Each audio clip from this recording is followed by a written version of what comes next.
Welcome to Armchair Expert. I'm Dak Shepard. I'm joined by Emmy-nominated Monica Miniature Pad Man. Speaking of the miniaturest mouse and the most Maximus mouse, Monica has her own show coming out. So exciting. It's such a good idea, and it's already so tasty and yummy. And I participate, and Mommy participates. That's right. So it's 10 episodes. It's still an armchair show, so don't worry. Don't worry. But it's called Monica and Jess Love Boys. That's right. There's more to it than us just loving boys. There is. It's about relationships and dating because Jess is gay and he overdates sort of unequivocally. So Sure. Objectively, he's a heavy dater. He dates sometimes 10 to 15 a week. Sure. And I am straight and have the opposite issue. I serially underdate. Yes. It would appear, at least on the surface, although we may discover with all the experts that come in, that they're opposite problems. But again, we don't know. Exactly. That's what's been really interesting is, we're coming at it from sort of opposite points of view, but, everything ends up being pretty universal. And there's challenges. Yes. Yeah. So we have experts on. We have the armchair expert himself on the first episode, and we have our mother, Kristen Bell, on. We have really, really fun experts like Dr. Drew and Dr. Alex, who we had on this show, and Millionaire Matchmakers coming on. God, I can't wait for that. Yeah, it's really been fascinating. But so at the end, we get a challenge from our expert or our guest, like an assignment for the next week so that we can break some of these patterns we're in. Yes, because the whole goal is, just like on this show, we talk about all of our shit, but the goal is to not just talk about it, but make changes. Get into action. Exactly. So they've been really scary and fun, and we're really learning. It's been great. And it comes out on, very easy to remember, on Valentine's Day, which will be our 2-year anniversary. That's right. And it's also a day of lovers. That's and that's what the topic that's being explored. So it'll come out on February 14th, which is Valentine's Day generally. Which is a Friday. And then it'll be every Wednesday for 10 weeks. Yeah. And if you subscribe to Armchair Expert, you'll get it. Yes. Now, today's guest is one of the best actors on television. Hands down, 3-time Emmy Award winner, not to throw shade, 4-time Golden Globe winner, and 2-time SAG Award winner, Claire Danes. Fell in love with her in Romeo and Juliet. She blew my mind in Temple Grandin. She was in Terminator 3 with the guy. My So-Called Life started it all. And of course, now she's in the 8th and final season of Homeland, which premieres February 9th on Showtime. So please enjoy Claire Danes. Oh, and actually, this is a good segue because at the very beginning of this episode, I had just come off of a challenge. And we're talking a little bit about it at the top of the episode. So if you're a little confused, we're talking about a Monica and Jess challenge. Yes. So please enjoy. We get support from Quince. So we've been talking about Quince a lot lately, and as we head into fall, it's the perfect time to reset your wardrobe with their amazing pieces. I think it's so fun to do when the seasons turn over to just spruce up your wardrobe with a couple specials, and Quince is the place. Totally. We're talking organic cotton, Mongolian cashmere, tailored chinos from just $60. Premium fit and quality you'd expect from a luxury brand designer. I love Quince. I like it understated and subtle, and I like stuff that has high quality. And Quince checks all those boxes. I love a lot of stuff from Quince. Honestly, they have incredible premium denim, which is very important for fall. It's pretty much all I wear in the fall is denim. And Quince has such a good selection of quality denim. Their stuff is so versatile, timeless, and built to last that you just grab every single day without thinking. Right. And all of that for 50 to 80% less than similar brands. They go direct to ethical factories, cut out the middlemen, so you get all that quality without overpaying for it. We love that. And they do way more than clothes. They have bedding, cookware, bath essentials, travel must-haves, same deal, and great quality. Upgrade your everyday. Download the Quince app for app-exclusive offers or go to quince.com/Dax. Get free shipping on your order and 365-day returns. Now available in Canada and the UK too. That's QUINCE.com/Dax. we get support from Skims. Oh man, do I love Skims. I've been living in the Skims lightweight cotton collection all summer, and I have to tell you, getting dressed has become so easy. I just throw it on. It just feels right immediately, whether I'm grabbing coffee or I'm on the couch all day or I'm out, even going to dinner. The cotton is so lightweight and breathable, which in this heat is a non-negotiable. The cotton jersey t-shirt, I just need everyone to know about this one. This one hugs in all the right places. It's very soft and it still looks and fits the same after months of washing, which is very hard to do, I feel, with t-shirts. I've been wearing the black cotton jersey t-shirt with basically everything all summer long. It goes great with any patterned skirt or shorts or pants. I mean, anything, truly. I believe that's probably my favorite piece from the cotton collection, but they also have great lightweight cotton thongs that are so comfortable and they're cute. That is a very, very hard mix to achieve, especially with undergarments. I feel if you can find some that are cute, but also comfortable and do the job, that is a win. And Skims has really, really figured that out with the lightweight cotton collection. Shop Skims Cotton and all of my favorite pieces at skims.com. After you place your order, be sure to let them know we sent you. Select podcast in the survey and be sure to select Armchair Expert in the drop-down menu that follows. He's an armchair expert. He's an armchair expert. He's an armchair expert. So one of the challenges was to join a dating website, Oh, Yeah. gosh. like an app. This is all making me very uncomfortable. I know. But I'm really proud of you. Thank you. Thank you. It makes me so uncomfortable too, which is why I'm doing it. But it's so fun to vicariously live through all Yeah. of them for Kristen Yeah. and I. Yeah. She's 32. And her age range was what, 34 to 49? No, 50. Was it always 50? Yeah. Okay. I So feel like I get that. Thank you. I do He get had that. a big reaction. as sort of get someone that. that loves her, at 18 years older, I'm like, hon, Yeah. you will be with this guy for 5 years and he'll get some kind of terminal disease.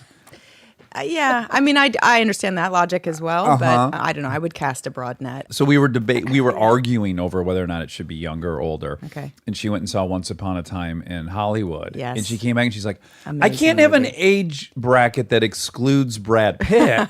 He's got to be in there. Fair point. So then I was like, I need to raise my Yes, limit. yes. Actually, my She went the height. other way. You don't know until you go exploring. Exactly. Now, you've been with your husband for a long 11 years or something? We've been married for 10. We've been together for 13. 13. Yeah. Okay, so Belle and I are roughly the exact same. Okay. Not the marriage part, but the together part. Okay. So we live in stagnation. We have children. Yes. We're 13 years in. Do you ever, because technology has changed so much, do you ever just play out in your head what life would be like if you were single and you actually were on one of those? Have you ever given that any energy? I do occasionally. I've been in relationships like from the moment puberty hit, basically. And I was even in way too intense relationships with my girlfriends before then. So I am a relationship creature. Me too. And when I had broken up with a boyfriend who I'd been with for 3 years, and when I first met Hugh, we met on a movie called Evening.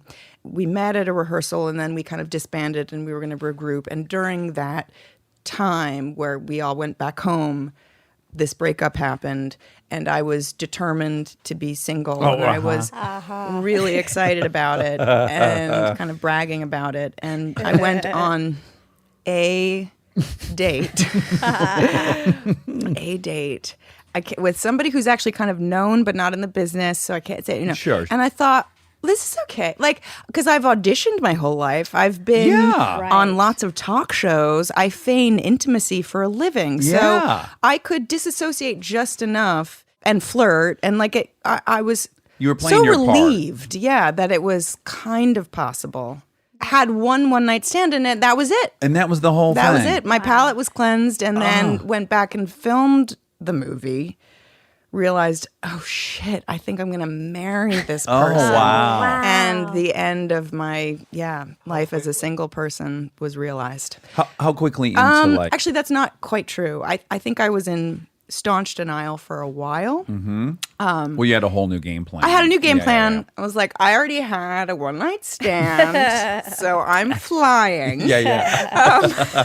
Well, and I don't want any details, but was that in general a satisfying experience? Was it all It you was. had? It was really fun. Great. But then he stopped emailing me. This is when people email. This is like even before texting. Yeah. You got mail Stop back. faxing yeah, you. and I was like, oh my God, that's a real thing. Like they have sex with you and they stop being interested in you. Yeah. Because there was a lot of energy until it happened. And then We're it the was a worst. little disappointing, I gotta Yeah. say. Yeah. But whatever, it's fine. Because Well, I really was quick. like on to my husband. So we were good. But did you go into the encounter going, "This is my one night stand"? So your That was your was the expectations spirit that I was in, for right, sure. right. But then after it happened, you're like, "Well, I could go Well, another yeah, round." but as I said, I am a relationship Yeah, person. yeah. So who was I kidding, really? But Yeah. so Hugh was going to be like next stop, and then he was just wonderful. So Aw, next that's stop nice. forevermore. I remember talking to you guys somewhere, but I can't We were place it. we were at the big fight. That wasn't Oh, it called was the fight of the Okay, century. yeah, It wasn't yeah. called the big fight. Then- Pacquiao Mayweather. yes, that's right. That's so weird because this morning, I'm going to give you more details than you need. I was on the can and I was talking to my wife who was in front of the mirror. And I said, "Hun, we have talked to Claire and her husband." And she goes, "That sounds right." I also remember meeting Kristen at a Showtime thing, and she was very sweet, and she was like a big fan of the show, and Yeah. she said as much, and I was so, I don't know, I was very flattered, and I was like disarmed by her enthusiasm and her sincerity, Yeah. and and I'm a big fan too. So Well, we loved. She probably didn't tell you, and you probably don't know this, but do you know you've acted with Kristen? what? Oh, What? new info. When Kristen no, was really? 13 years old, Really? she played a friend of yours with no lines. In a play or something? No, in a TV show or a TV movie or something. Wow, I'm so flattered. That's so cool. Wow, that's exciting. Isn't that great? Yeah. I thought her first movie was Pootie Tang. Well, that was one of her seminal first. That's like the new roles. porn star game. Exactly. Porn star name game. So, but anyways, and eventually I said out loud, I said, "God, maybe it was at that fight," and then we both Yeah. concluded. That doesn't feel on brand for you. And then we moved on. I was like, that seems like maybe where it was. But then I was like, I can't imagine she was there. Yeah, no, I was there. We were excited. You are. Okay. Yeah. And do you have a history of liking boxing? No, it was the event. Yeah. I'm really scared of boxing. Violence. Yeah, violence. I'm not particularly good at. Right. But it was Very exciting. It was a big deal at the time. Well, and okay, so what happened too was Nevins invited Kristen, Yeah. like, I don't know, a month or two before the fight. yeah. And she was like, "No, I don't want to go to fight." She was also filming something in Yeah. Atlanta, right? And then later I found out, like a month later, that This is she. the same thing that happened with you and I. Oh. Because he invited me and I was like, and then I mentioned in passing to Hugh very close to the day, I was like, we were invited to that. And he was like, what? Yes, I almost divorced her. Yeah, over yeah. This. Yep. And I said, oh, that's something you would like to do? Yeah. So I made some desperate calls, like, who do I know? Because we could get tickets, but we couldn't get in. We couldn't get a flight in. Oh, Because all right. the flights were booked. Yeah. So we scrambled to locate a billionaire. Oh, right. I think we called. Put some feelers out. Yeah, we called Matt Blank, and he said, "No, my plane is full, but I do have a friend who could carry you over, who happened to be a neighbor from a place we lived in before our place now, and oddly, coincidentally, we did happen to know this billionaire person who was very nice. Yeah. But yeah, so we hitched a ride. Well, in my case, I just couldn't believe it that she would have turned down those tickets. Yeah. And then I flew to see her in Atlanta where she was shooting. And right when I got there, I went into the house and she was like, "I love you. So excited you're here. You got to go back to the airport in 4 hours. You have a flight back to Vegas." And I was like, oh my God. And she'd already planned like my friend Andrew Panay is going to meet you there, and we're going to have this evening, you know, whatever. Right. It was great. Here's where I'm getting to the funny Okay. part of it for Okay. me was I had been once before as a guest of Showtime with Kristen. We went to a different fight, and we, by God, were in the first or second row. I mean, you know, you were getting hit with sweat and whatnot. Right. So my buddy who I brought, I was like, oh, wait till you see these Showtime seats, right? Yeah. And then they're walking us there, and we passed the first few rows where all the actors are and everything. And I guess we're going to be on the back side. I didn't know those were seats too. And now we hang right up the stairs. And then I'm like, we're really climbing these stairs for a while. And I've promised this outrageous seating. We were pretty high up there. We were pretty high up there. And it was hard on the ego for a while. But then I noticed Evander Holyfield was just one row behind us. And I was like, Evander Holyfield's one seat behind us. We're good. Yeah, and then we celebrated. Yeah. All in on the joke that we were obviously But it was a real. It was being at court, kind of. Like a status. It was. That was what it was almost all about. Yes. Yeah. I mean, I think the Met Ball was also that same week, and it was a strange exercise in derangement. I mean, just that it was an ego vomit fest. Yeah. And it's fun, and it also leaves you feeling pretty twitchy. It's comforting though, right, to know that other people there are Totally. having the same high school thought of like, am I cool enough to be at this Totally. party? Is someone going to pat me on the shoulder? Yeah, and I've been so lucky to go to most of those things, certainly the last 13 years with my best friend. So that helps a lot. Yeah, Yeah. big time. You know, because you just have somebody to turn to and go, hey, Yeah. yay. Yeah.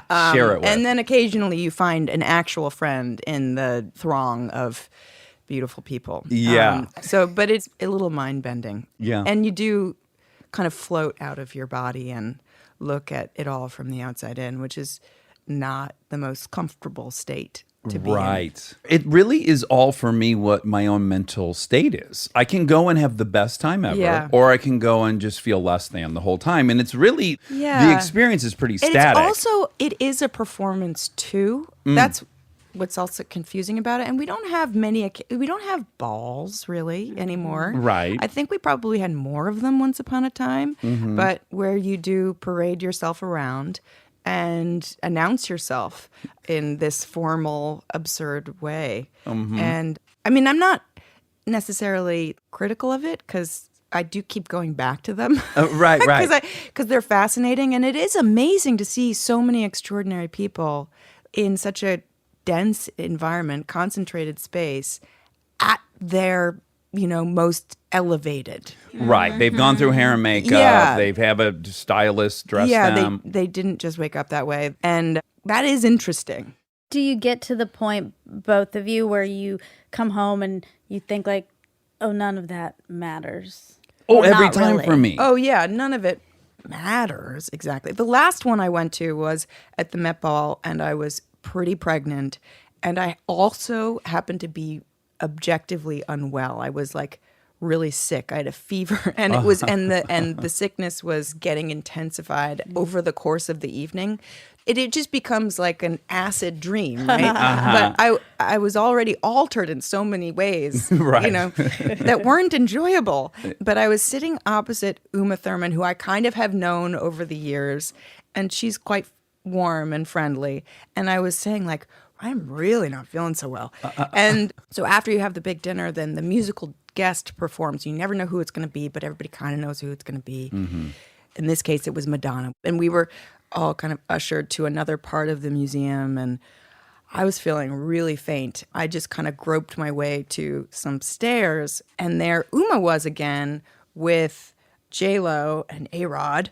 And then the musical act was starting, and of course, Madonna was descending the stairs and was going to land exactly where I was sitting. And so like Uma grabbed me, 'cause she saw I was looking green, and she kind of like dragged me over to the wall with her and J-Lo and A-Rod. And then A-Rod got really excited because he loves Homeland. And so then I was taking a selfie with J-Lo and A-Rod as Madonna was like getting closer and closer. And I Oh was my just God. feeling like death. Yeah, so that was my last experience of just like, what is going on? Well, the really fun part of it is for like Chris and I is we'll go in and we each have like 3 or 4 people we're currently obsessed with. Right. And then invariably 1 or 2 of those people will be there and then we Yeah. help each other interact with that person. Yes. Like she was in love with Riz Ahmed for a while. So I started chatting him up on a red carpet solely to bring her That's into the very fold. gracious it of was- you. I went too far apparently. It's been later. This guy was Really? telling her how attracted she was to him. Later, in retrospect, I'm like, he probably was wondering like, are these 2 swingers? Like, is he trying to like lay the foundation for him to watch or something? Like, I do think I was a little too above board about it. Right. Yeah. But I was trying my hardest. Sweet. And then likewise, she's done the same thing for me one time with Lisa Bonet. She knew growing up that was my Yes. yeah. I mean, Everyone's. obs. Yeah. You guys Yeah. are good to each She other. made it happen. She I really, am impressed by your relationship. it's a nod to her. Where did you just fly in from? New York. You did. Yes. So home. Yes. Where do you shoot the show? Everywhere. Everywhere, right. But is there one primary location you're at the most? No. No. The first 3 years, we were mostly in North Carolina. We were in Charlotte, which was serving as DC. But even during those seasons, we were in Israel and we were in Morocco a fair amount, about a month, a pop. And then it became this international show. So in the 4th season, after Brody died, there was a big reset, and the show was placed in Afghanistan, and we filmed in Cape Town for 6 months. And then the following year, we were in Berlin for 6 months. And then the next year, we were in New York, which was, Heaven for you, probably. Nice. I thought it would be heaven, and in some ways it was harder because I suddenly had to do that job and also live my actual life to Yeah. its fullest, which was Yeah. really stressful. Yeah. I was much more easily able to compartmentalize up until that point. And then there was this integration, which I found really confronting. So surprise, surprise. Yeah, that was a little harder than I expected. But we were shooting in Brooklyn, and most of my friends live in Brooklyn now. I'm still in Manhattan. I'm like the last Manhattanite standing. And it was so nice because they would come and like mooch off the craft surface or, just, Right. it was a pit stop on their way back home from work. But when you're playing her, it's not like when friends stop by and see me, where I'm generally responsible for making some joke in the scene. And so me shooting the shit and entertaining them and making them laugh and then stepping over here and Yeah. doing that is like, Yeah, no, at that point, I guess we were in our 6th season. When have I not been making this show? I was pretty facile with her and was quite comfortable with going in and out of her. So it was a nice thing to find Sarah or Sunny, in Video Village when I wasn't expecting, like that was always welcome. Then the year after that, we were in Richmond. And then we were in Budapest for about a month and a half. And then this last season, the final season, we were in Morocco for almost 7 months. And then we ended here in LA for 2. So this season went on forever, I think, because it could. yeah. So, and of all those places, Mm-hmm. so I immediately have 2 thoughts. Which one was when I was younger and I did movies, I loved going somewhere else and having like a whole life there that was fun and almost to your point, very compartmentalized. You're in this little Right. bubble and Right. you're not super responsible for anything Yeah. else. Now I would hate it because I have 2 little kids Right. and I avoid that. Right. But of all those places, A, has it evolved traveling? And B, which was your favorite of those? So I had our 2 kids while we were filming, over They're the course 5 of or the 6 show. years apart? Yes, that's right. So Cyrus, our eldest, turned 7 in late December. And December what? December 17th. Oh, we have a Mid. 19th. Really? Yeah. Oh. Uh-huh.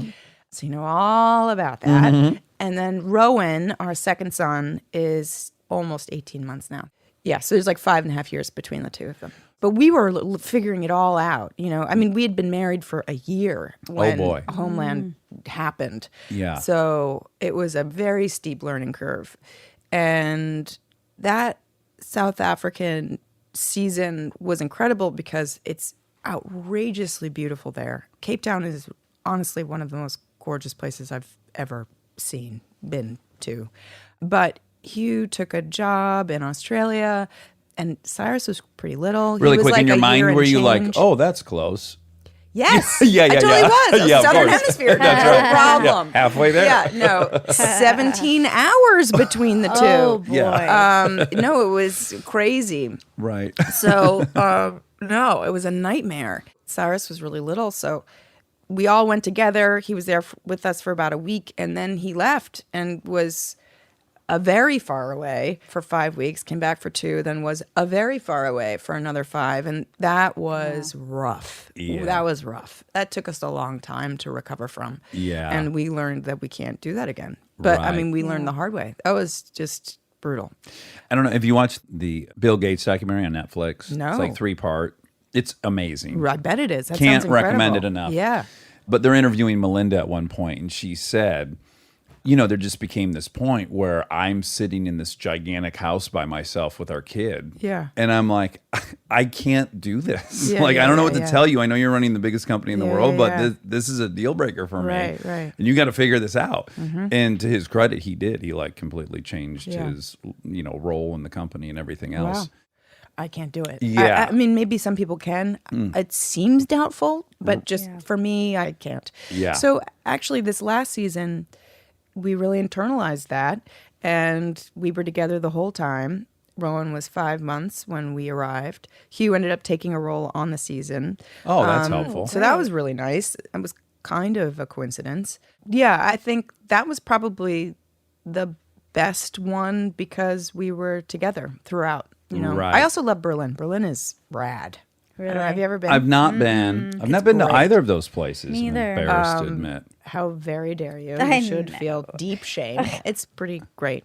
It's funny because the first place that I had been to that I thought, yeah, I could live here. Oh, really? Yeah, like more than London, even where we share a language and where my husband is from. But it felt a lot like New York in the 80s, actually. No which is kidding. where I grew up. Yes. Yeah. Which is where we're going. I was really curious. It's hard for me to imagine what a childhood in Manhattan is like. And my first thought is, are you ever turned loose in that city, or can you be? Yeah, it was interesting. So my parents had been artists. They met at Rhode Island School of Design. My mom was a textile designer out of school for 10 years. My dad was a photographer. And they moved to the Bowery at first. And then my dad's mom died when he was very young. So he had this inheritance money that he came into in his early 20s. And he used it to buy a building on Crosby Street with another couple, and they still own it today. Oh, no kidding. And that's where we grew up. But, you had to legally be an artist to live in Soho at the time. Oh, really? yes. How would you prove that? A lot of people lied. I hope, yeah. I think it was fairly easy to cheat. But that, it was the intention, that was the design. And the factories were actively closing down. And I remember our dining room chairs, which my mom eventually spray painted, were being kind of jettisoned from a factory on Crosby, and we were rolling them down the street, and I thought we were stealing them, and I was so embarrassed. I was so embarrassed. But all of our furniture was found like that. Like our shelves were crates, and my dad collected old signs. But, my cousins who lived in New Jersey, I was so covetous of their cul-de-sac and their their yard. carpet and their basement with their video game. That just Riding seemed bicycles in the street. heaven. So, but then when I became 10, it started to turn, and I thought, I think this is cool. This might be cool. But Basquiat lived in our building, and Keith Haring was around. I mean, it was really... Where you had met him? Yeah, well, I remember him from the elevator when I was a little girl. And he Right. was very sweet. He was. He was very nice. We still have a hula hoop of it. You have Basquiat's hula Well, hoop? we did for a long time. I'll give you $1,100 And for it. he left a drawing that we sold for a refrigerator. Oh. Wow. But it was. And I remember there were limos everywhere for a while, and you didn't know if they were drug dealers in there or Sure. art dealers. Probably both. The art scene in the 80s, and if that's what was populating all the, your neighbors and everything, I mean, this is a very bohemian, drug using. Were you aware of that on any level, or was it just normal? This whole thing was normal. Well, it was pretty. New York was still raw at that point. I mean, we were still actively recovering from the 70s when I think it was at one of its like blackest points. Right. But yeah, I remember being really scared and seeing some just nasty Oh, yeah, things. yeah. My mom used to take us there. But yeah, we went in 82, 83, 84. And yeah, as soon as it was like the sun went down and you were walking through Times Square, like my mom was It's like amazing that squeezing people our don't hands. remember that. Yes. Yeah. Yeah, like really ushering us through to Yeah. get back. It's such a different city. It's mind-blowing from the one I used to visit as a Crazy. kid. It's crazy. I mean, it's very pleasant. I love it. You can get a Yeah. croissant anywhere at Yeah. any time. Yeah. Perfectly flaky. But like our parking lot is now the Crosby Hotel. It's just really funny. Oh, wow. And so when you had friends, were you allowed, at what age were you Well, allowed to like Soho was meet? not a residential area. It's still not. Okay. But there was no grocery store. There was no park. But I still have friends from the neighborhood whose parents were also artists. And then my dad ended up being a contractor because then they had Asa, my older brother, who was 7 years older, and then they had me. And, so he became a contractor. My mom ran a toddler school from our loft called Crosby Kids. So that was a very weird way to grow up. I mean, like Soho aside. Yeah. Were Yeah. you jealous? Yeah. So here's the thing. So my mom was the eldest of 5, and she was 4.5 years older than all the other kids who were then born in very quick succession, like a year apart. And she kind of recreated that dynamic, right? Right. And I obviously it was very different because I wasn't really responsible for these kids, but they were in my space. Yeah. They were there before I left for school, and they were there, after I arrived back from school. And I know a lot of nursery rhymes, and I would tuck them all into their cots. And and my brother and I both learned recently that we both would secretly drink apple juice from bottles. Because That was designated for the kids? yeah. Yeah. Is it a way to get even? Yeah. Sure, or just, sure. to fuse with the kids that my mom was taking care of a little bit. Yeah, I would have been really jealous that my mother's It was hard. attention was going to other kids. It was hard. Yeah, But- it'd be like having 30 younger brothers and sisters. Yeah. So Yeah. she didn't start it when you were of that age? No, she started when I was 4. Like She the did. exact age that she was. I mean, look, my mom is truly an amazing mother. And I just think it's really interesting that it's like to the number, Right. So yeah, I grew up in a... Oh, I see. She nursery was more even trying to recreate what she had for you, I think not so. herself. Both, I think. Both. I think Okay. both. I think That both. is fascinating. How long? For like your whole life? Well, then I started acting. So I was 12 when I had an agent. I got an agent, but I had been acting a little bit before then. And you did a Dudley Moore pilot at I 13? did. That was my That's first. so great. I was 12. That was my first job. And now I'm a huge fan of Arthur. It's probably Mm-hmm. still in my top 3 comedies ever made. Did you have any awareness of No. who that man was? I had no idea who Dudley Moore was. Okay. I also had no idea what comedy was. Oh, sure. None. Yeah, were you guys watching a lot of TV in this house? Yes, we were watching a lot of TV, and my parents were really not that careful about what we were Consuming. ingesting. I Yeah. mean, they exposed us to everything, basically. Yeah. I mean, they were careful in that they held art in obviously very high regard. And yeah, we were steeped in culture. We were living in New York, and we were surrounded by these really wonderfully talented, eccentric characters and all that. But it's so fun because I was obsessed with all the John Hughes movies, obviously. Sure. Footloose was my favorite movie. I would watch that. That's not John Hughes, I know, but on a loop when I was 5, like over and over and over I and gotta show over my again. girls that movie. That's a great idea. Oh, it's so good. But my son, he's 7. He can barely watch Right. Spy Kids the cartoon. Yep. It's just funny. Spy Kids the cartoon is too provocative for him. Oh, okay. Yeah. Oh, yeah. So my grandfather, who I was his movie watching buddy, he took me to Scarface when I was 6 years old. Right. Yeah. I remember seeing Wall Street when I was 7 in the Oh, theater, there you go. or 8 or something. Coke. I remember seeing like Sophie's Choice when I was 9, and that was when I knew I needed to be an actor, or Accidental Tourist or something when I was little, or Right. like. Last Tango in Paris. Yes, like it just, and my parents were, I think it was a generational thing too. I think, as my mom says, Claire, it was the 70s. Right, It was right. the 70s. And they grew up in the 50s, which was very repressive. Yeah. Look, I'm really glad for it. I think ultimately I was much better for that approach than certainly the opposite one. But did you ever crave, like, it feels like it always backfires, right? So if you've got like a very square household, the kids like just longing for some chaos and some color and some vibrance and eccentricity. But if you grow up in that, do you crave like normalcy? I was a structure fiend. Yeah. So you did kind of crave a little bit, maybe more traditional. Yes. But, Where you didn't have a preschool in your living room. Yeah. And Basquiat wasn't dope sick in the elevator. Sure, he left a hula hoop behind, but I'm sure there were other layers. Things.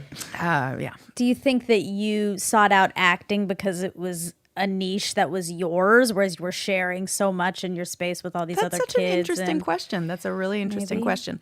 I don't think so. Okay, big miss. No, it was a good insight. But no, I had danced actually with this woman, Ellen Robbins, who now teaches my son, which is pretty cool. And people would come to her class looking for young talent, and I was pretty hammy, and I would get their attention and would often get cast in these super like avant-garde productions on the Lower East Side. Sure. And dealing with hot topics like abortion and sure. Yeah. And so I did a bit of that, with people on stilts around me, and loved it. And I just knew I wanted to do this thing. Like from the age of 5, I just knew, and I don't know why I knew, but I did. When people asked me what I wanted to do, I said I wanted to be an actor. And then somebody told me, I guess around the age of like 10 or 9 or something, that most actors actually didn't make that much money, which I found concerning. Yeah, well, sure. Manhattan's a very expensive place to live. It's a competitive environment. So I thought, okay, well, maybe I should rethink this. I thought, okay, I'm going to be a therapist, and I'm going to do acting workshops on the side. Great. And I was going to live next door to my best friend, Ariel, and we were going to have a joint pool, and then we would have slides in our respective yards that would go into said pool. Yeah. So yeah, it was Did going to you do that? It was going to be good. Can I add something? Yeah. The odds of you making enough money as a psychologist are actually 1,000th as possible as an actor. But what's amazing is that Ariel is still my best friend. Sadly, we don't live that proximate to each other that we can share a pool, and she's a therapist. She is. Yes. Oh, wow. Stay tuned for more Armchair Expert, if you dare. We are supported by Walden University.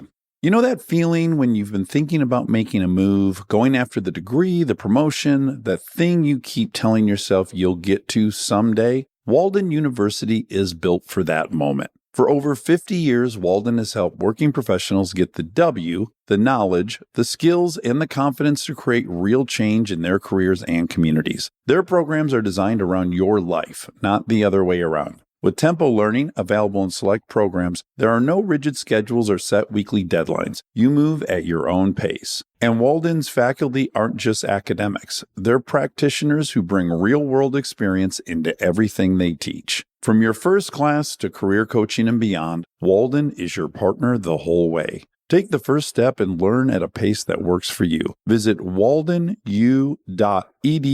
Walden University. Set a course for change. Certified to operate by Chev. We get support from Apple Gift Card.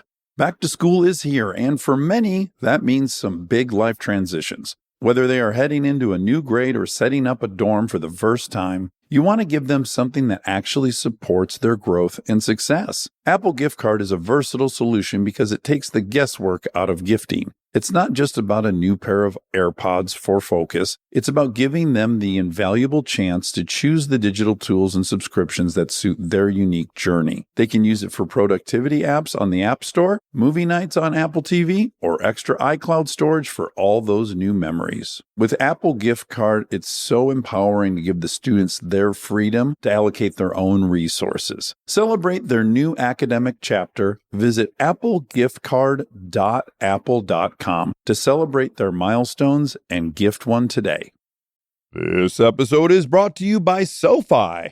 the all-in-one finance app where you can bank, borrow, and invest all in one place. Let's talk bank accounts for a second. The average bank savings rate is 0.39% in interest. You're earning pennies on your savings, but it does not have to be that way. With SoFi high-yield checking and savings, the money barely making moves sitting in your savings account can earn over 8 times the national average savings rate with eligible direct deposit. No account or overdraft fees, which feels rare these days. You can get your paycheck up to 2 days early, perfect for getting ahead of a bill or grabbing what you need right when you need it. Plus, get up to a $300 welcome bonus when you sign up with eligible direct deposit. Sign up for SoFi checking and savings at SoFi.com/armchair. SoFi checking and savings is offered through SoFi Bank N.A., member FDIC. Terms apply. This episode is brought to you by ServiceNow. Look, I have my dream job. I get to talk to folks I admire like crazy and ask them virtually any question that I want to. I can't imagine a better way to spend my time. But even dream jobs have some not so dreamy parts, the stuff that gets in the way of the actual work. Now, that's where ServiceNow's AI specialists come in. They don't just tell you what you should do about your busy work. They actually do it, start to finish. Cases closed, requests handled, no extra work for you. So you and your team can focus on what matters most, which for me is, are they obsessed with male bodies on the same level as I am? They never are. To learn how to put AI to work for people, visit servicenow.com.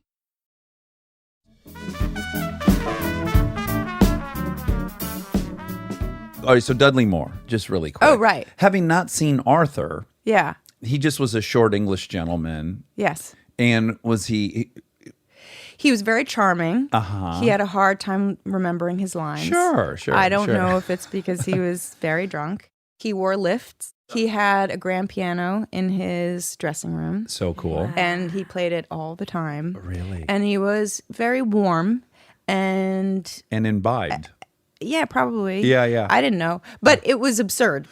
Okay, so My So-Called Life. You were 13 when you got it? I was 13 when I did the pilot. It did not get picked up. Oh. I went back to high school. I went to high school. Uh-huh. And then like a month in to my first semester, they said, oh, wait, no, we are going to pick it up. Oh, wow. And then we shot 19 episodes and then it was canceled. So we didn't even get it to the end of that first season. Which is kind of crazy considering how well-known that show is. Yeah, because it reran. It had a few afterlives on different networks, but It was the first Freaks and Geeks. It kind of was. And then, but it was picked up by MTV, which played it on I think a that's loop. where I saw it, probably. And so it seemed like it went on for longer than it did. So you were 14 when you shot this series? Yes. Okay, so you were 14 and you guys, who moved to Santa Monica? The whole gang? Well, my brother was, as I said, was 7 years older, so he was in college at this point. Uh-huh. He was at Oberlin. And He was 21, Monica. Fast math. And my dad's business happened to fold, and my mom was ready to do something else. So it kind of worked out well for our family. But we were so green. We didn't know what was going on. And we arrived literally the day after those massive earthquakes. Yeah, the Northridge. In 94. The Northridge earthquakes.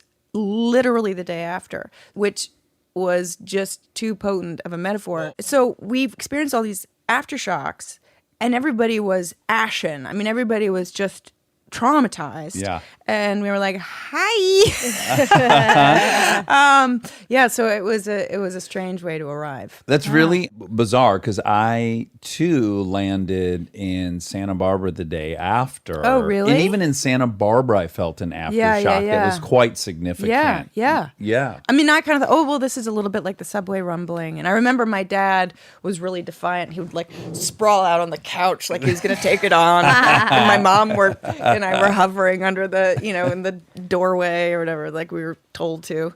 Was there one of your two parents that you were more likely to bro out with? They both did. They both put in way too many hours driving around with their maps. Thomas Guide. Yeah. My parents still are in Santa Monica. Really? They never left. So my mom went back to art school, to grad school at a place called Otis in her 50s. And now it's amazing. live in a little bungalow, but on a big plot of land. And my dad built their 2 studios, and they make art in the backyard, and they show wow. together. And so it's full circle. Oh, and they wow. have a yurt in the backyard where we stay. It's really fun. Oh, really? Is it comfortable in the yurt? It's great. Oh, good. It's so Your son great. loves it. Yes, he doesn't stay in the yurt. We stay Oh, in the yurt. okay. He stays right next to Nan and Grandpa, and then crawls in the bed with them and gets to like do everything he's not supposed to do. Oh, isn't that the greatest part of Like, Grandma and Grandpa? we'll just watch all the videos and everything. So that show, being very young, did you feel confident doing that, or did you feel overwhelmed, or what was the experience that young Kind shooting? of both. It helped in some ways that I was as clueless as I was, but I also felt like, I had done a few movie of the weeks. I had done a lot of student films before that. So there's part of me that was like, I got this. And then there was part of me that was like, I do not got this, which is how I still feel to this day. And I was like being tutored on set. That was also really weird. Going back to high school and making sense of those 2 identities was stressful. I don't miss that. Right. Is it true that you had your first real life kiss on that show, or is that not true? That's not true. Okay. But it is true that it was a more involved kiss than I had Okay. ever had. And there were stage directions that said I was supposed to kiss Jordan Catalano's face. Like apart, like not his lips. Okay. And I didn't understand that. I at all. still don't as I you was say like- it. What does like, that mean? His chin? Like, and so Jared had to explain that to me, And he was 21? which was very embarrassing. Well, yeah, I just want to just talk about the real life dynamic of you being 14 and being 21. I think currently in the current climate, is that even allowed, a 21-year-old to make out with a Probably not. 14-year-old? I think so. It's still cool? I guess. Okay. I don't know. I don't have a think position on it. In I'm the just land wondering. of make believe, yes. I'm just trying to imagine my daughter's getting into acting, and then my first visit to set, I meet fucking Mike, who's 22 and has an apartment and stuff. Yeah. He's I don't really know. looking forward to making out with Delta today. And I'm very pro sex and all, but just the age gap would really, you're talking 7 years. Yeah. Did you think he was the cutest person alive? He was very attractive. Oh, he's he was in objectively. the Noxzema commercials at Oh, that wow. point. Which That was the high bar. big Big deal. Oh, what's her Big name with the deal. curly hair was in them too? Oh, I know who you're talking. Rebecca Gayheart. Oh, wow. Nice. Boom. Yes, Rebecca Gayheart. Yes. I was in love with someone and from a commercial. Those were very high-end they commercials. were high-end commercials. Yeah. Yeah, so if he was in a Noxzema, Yeah. that's the pinnacle. Yeah. So did you have a real-life crush on him, or was he too old? No, he was way too old. was I way was too way old. too terrified. Right. It was very fraternal, and he was actually pretty protective of me. I think I made it clear too Yeah. from the beginning That this wasn't that kind of that party. I wasn't that kind of 14-year-old. Right. Yeah, but he took me to my first. You were the club. kind of 14-year-old that was 14. I was truly 14. Yeah. He took you to a nightclub, though? He did. God, I wanted to be the, what do you call it, room? Whiskey? No. Viper room? Yes, the Viper room. Was it the Viper It was room? something like that. Sure. But I remember Leo was there and Steven Dorff was there, and there was a whole Leo Steven thing. Oh, the whole gang. Oh, and they were not. There was a fight. No. Okay. It was he's at that table, he's at that table. Okay. I remember Right. that drama. That is so fun. Yeah. I remember that drama. That is so great. So were you sad when it got canceled? Yeah, but I felt kind of jerked around by the show because it had not gotten picked up, and then it did get picked up, Yeah. and then we were canceled before we even finished. I just was like, And you have boundaries. You're like, look, I don't want to play this. I don't know. bullshit. It was stressful. It was Right. stressful. My heart had been broken a couple of times, so Right. at that point I was a bit calloused, I think. So did it help that you got nominated for an Emmy for that and a Yeah, Golden I mean, all Globe? of that was just very surprising. First job as a lead. I really? was just so dizzy from it all. And did both parents take you to the Emmys, or one or the other, or did you? Who was your I date? don't remember who my date was. I remember going to the Oscars with my dad when I presented when I was like 17 or something, and Muhammad Ali was sitting in front of us, and he was my Losing dad his was shit. Wow. very excited. Yeah. How So could I he remember not be? being pleased that I could give that to him, you know. Yeah. So you got nominated, even though the show got canceled. Then all kinds of things start opening up, right? So what is Little Women first after Yeah, that? that was first. Yeah. So I did that straight after My So-Called Life. Yeah. Have you seen the new one? I haven't. And I really want to. I heard it's excited. great. I know. I haven't seen it I'm a either. big Greta Gerwig fan. Me too. Yeah, I was trying to imagine how I would feel about having been in a movie that was remade, and I feel like probably good. You make Little Women, you assume it's gonna be remade. Yeah. Like if the Star Wars cast was furious. What are you talking about a new Star Wars? You can't make a new one. I'm in my 50s. This is my classic, bitch. Yeah. Hands off. This centuries-old masterpiece. But the big thing, and certainly the first time I became abundantly aware of you, because I had not watched that show when it aired, was Romeo and Juliet. How do you end up getting that job? What were your thoughts as you were? I auditioned a lot. Did you know who Leonardo DiCaprio Yes. was? Yeah, she saw him at the Oh, Viper yes, Room at the or club. wherever. Yeah. No, I was a big Leo fan. Okay, great. Starting with What's Eating Gilbert Grape? I even before, like, what was before? Oh, he that? was in the Tobias Wolff book. It was This Boy's Life. This Boy's Life. Tobias Wolff, yeah. This Boy's Life, man. And like from that Yes. point on, Basketball Diaries. Oh! He was amazing in that. Oh, he was unreal. unreal in that. Yeah, I was mad impressed by his skills with a Z. Yeah, I guess I just remember auditioning a lot, and then finally auditioned with him, and it worked. You kept your shit together. Yeah, and Baz wanted to make as alive and fresh and accessible version of that story as he could tell, and my sensibility kind of suited that interpretation.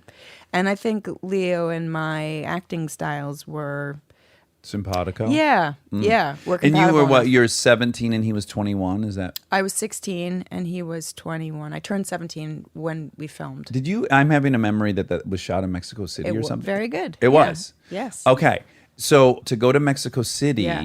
and now you have like a hotel room and per diem, and you're in a foreign city. Creatively, I was just in heaven. Yeah, you can also drink when you're 17 in Mexico. I'm not asking. Yeah, if you did I it was in it, not. but- I drank like twice on that movie. Oh, really? Because I was a kid. I didn't Yeah. really. I wasn't really practiced at this. Okay. Yeah, there was one time when I got too drunk. That's the goal in and Mexico. Then I didn't get drunk again. Okay.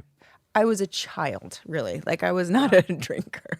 But not to, I mean, a lot of people at that age are. Well, I so- went to Cancun on spring break Yeah. at 16, Yeah. and I drank all the stuff. Yeah, You yeah, know, yeah. it was really. Yeah, no, I think I was too busy working and I Mm-hmm. didn't know how to be a drinker.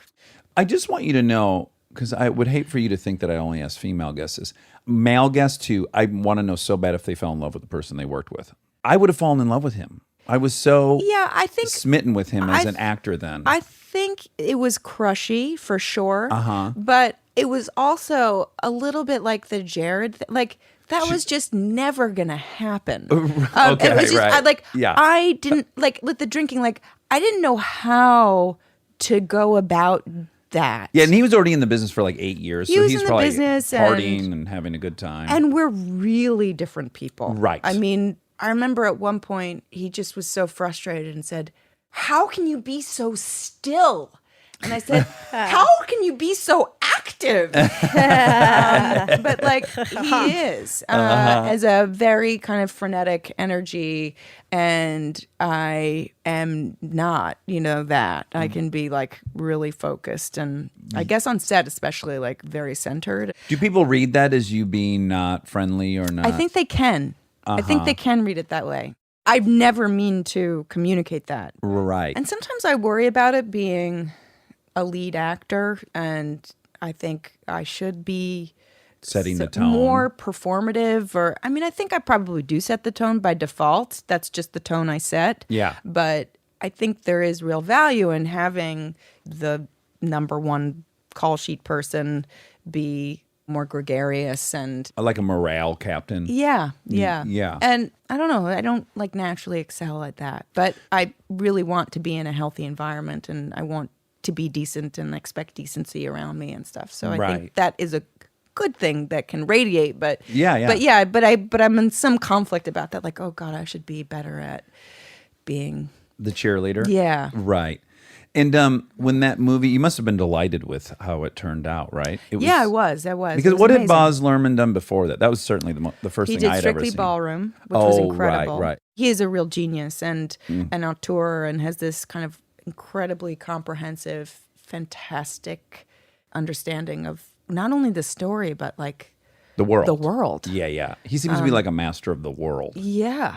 Yeah. And he's very operatic in his temperament and in his style as as a filmmaker. So Had you mentally prepared for that movie, the results of the movie, not the process? No, I had not. It was tough because I then suddenly famous, Right, for right, real. right. Yeah, yeah. And I didn't know what to make of that. You can't really practice for it.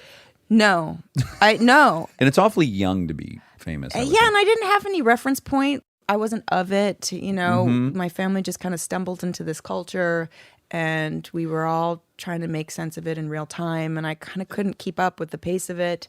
And I was given a lot of opportunity really quickly, but was just unformed as a human. Well, when I was that age, I would stare in the mirror before I went to high school, and I'd like be having a full-fledged panic attack about how my hair looked, and I wanted to cut it all off. And then I was really wrestling with just leaving the house Sure. without any attention. Yeah, I think I was too. And I wasn't able to do a lot of socializing that you typically are forced to do, no matter how miserable it is in high school. And I think that was to my detriment. So that was really why I went back to college. Well, really quick, your detriment in what way? You feel like you missed out like I some was- social training or something? Yeah, and I had a really terrible time in middle school, which I think most girls do. But for whatever reason, I really struggled and was like really bullied by a certain kind of girl, archetypical girl, in 3 different schools. I think they were a little troubled, these girls, and I really don't know. I really don't know. But I really got smaller and smaller over the course of those years, and I developed a real phobia of girls, honestly. And it was really good for me to go back to college and realize that we all mature and we move through that heinous stage, and we feel, less wildly insecure and murderous about it. So yeah, I needed to work through some of that. Now, is it true that after that movie, I hope this is true, that you got offered Titanic? I think I did. Okay. I'm not entirely clear on that. Sure. But I was like, There was interest in you. How about that? There's strong interest. But honestly, like, I just made this romantic epic with Leo in Mexico City, which Right. is where they were going to shoot Titanic. Right. And I just didn't have it in me. Right. And I remember Leo and I shared a manager at the time. And we were there at the office, and I was on a balcony, which was funny. With And- your arms spread wide open. with wings on, which was super weird.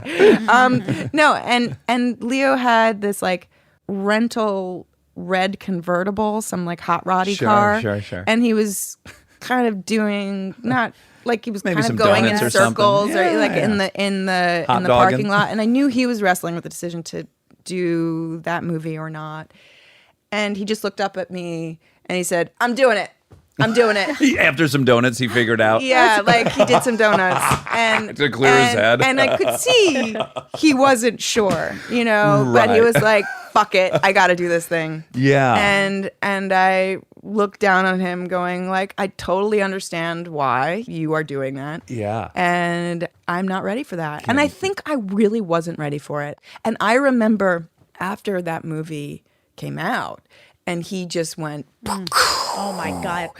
into another stratosphere. Yeah. And I remember I went to the premiere of The Man in the Iron Mask, and when he like walked into the room, like the floor fell in his direction. Like everybody in the room just went Yeah. towards him. Yeah. And it was a little scary, you Yeah, know? And yeah. I just thought, "Eey." I think I may have sensed that I was courting that, or I was proximate to, or it could, and I just couldn't do it. So it was, yeah. I didn't want it. That's interesting. So, and now when the movie then gets made and it's the biggest movie of all time, do you have regret about it? Or you're like, no, I chose right. Zero regret. I envy that peace of mind.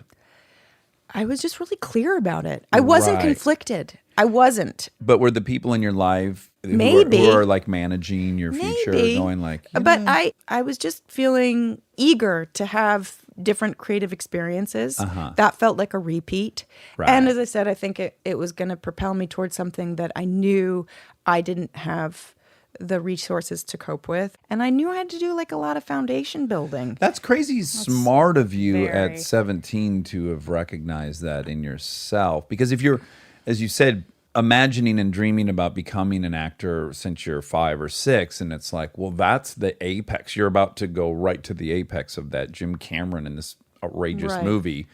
And then to have the self-knowledge to go like, no, that's not going to feel good. It's just kind of a crazy conviction for a Totally 17-year-old to have. I would have been Leo, man. I would have been fucking doing donuts in my red rental car. You would not have been doing donuts. You would have said yes so quickly, immediately. You would I never have had I to wouldn't think have about needed it. to even do the donuts, Yeah. but also I would have been doing donuts Well, in a separately, red yeah. rental car. But And I also think that we kind of know what our line is. And I knew that this wasn't on my line. that's good. Yeah. That's really good. You didn't even go to high school, right? You were getting. I was enrolled technically at a place called the Lycée Français here in LA, which was the only private school that would accept kid actors. someone who never showed up. Because in New York, it was sort of impressive and cool. But in LA, we were a dime a dozen and we were only annoying Right. and disruptive. So was getting into Yale an issue, or was it easy? I didn't do that well. I did fine on my SATs. I didn't get a score that would justify me going to Yale, but my extracurriculars were pretty impressive, and I wrote some good essays. But also, my grandfather was dean of art and architecture at Yale, and my dad grew up in New Haven, which was not why I got in, I don't think, but it was a nice Couldn't have heard. thing for me. Did you talk about that in your interview? I didn't. Oh, you didn't? I did not. I did You're not. so ethical. You're like the person whose dad's a cop and you get pulled over and you don't mention it. Wow. No, it wasn't ethical. But I I would have always worn a kind of knew I t-shirt. wanted to go there, actually, because of my grandfather. I would have worn your grandpa's old sweatshirt that said Yale on it and been like, oh, just wearing my grandpa's old sweatshirt. He was the dean of arts. Yeah, yeah. You and I are so not alike. It's really fun for me to, because I like even in my, I know, yeah, of course. Fun. I do too. But my projecting is just never, it's not landing anywhere. But That's what I like. did you also have some like crazy financial confidence? Because here's what I would have been. Because I'm sure you didn't pay shit for Romeo and Juliet. But I'm sure after that, they probably started throwing real money towards you when these offers came in. Did you not have a fear of financial insecurity? Like, I better just go grab that money right now. To be I was set. a child and I had so much money. Like, Right, how much right, more right. money could I possibly That's true. imagine? Yeah, yeah. Never mind want, That's like, true. Like, Yeah, a couple I mean, I hundred remember grand. Ariel and I, when we were 10, we would like think about money strictly in terms of like how much clothes we could get from the Gap with it. I Right. was still closer to that mind frame than, So you're like, yeah, I could buy the whole Gap catalog several times over. Exactly. Then you'd been told actors don't make money, but then you just did Yeah, make money. I made a lot. So you probably No, felt and great. I You made and- more than a therapist did that Way year more. for sure. Yes, yes. And money was just stupid. I mean, it was like Funhouse Yeah. style. Okay, so you didn't feel like, oh God, I'm going to be No, I passing didn't up feel all like this I was money. passing up money. It must feel so good to feel like you. Oh my God, I was so. No wonder you're not a crazy alcoholic like I was. But I was really tiny. Yeah. I guess. I didn't feel tiny at the time, but I was. But it was awkward. I mean, it was definitely awkward. Like, I had bought a loft on Worcester Street and was remodeling it. There was nothing in it. But my dad had been a contractor, and so I had childhood friends, Joan and Harry, who have a firm together, an architectural firm, and they had worked with my dad professionally, and they had designed our loft. They had converted it into a nursery school home, and so I was building this loft with my kind of surrogate mom friend, Joan, which all felt very natural. Right. But was nutty. Yeah. Because I was Sure, 18. So I would take, like my architecture 101 class and then go home on the weekends to like oversee Your loft. my loft, the Yeah. building of my loft. So it was, there were many shades of fucked up there too. Stay tuned for more Armchair Expert, if you dare. Living your best life means being extra where it counts and skipping the extra where you don't need it. Like in your cleaning products. That's where Seventh Generation comes in. Their bio-based cleaning power delivers a powerful clean with nothing extra in the bottle. Need a dish soap that cuts through the tough grease? A detergent that tackles the worst stains and odors, 7th Generation handles it all without any dyes or artificial fragrances. Real clean doesn't have to come with a long list of add-ons. Upgrade to a powerful clean without anything extra. Look for 7th Generation dish soap and laundry detergent wherever you shop for your cleaning products.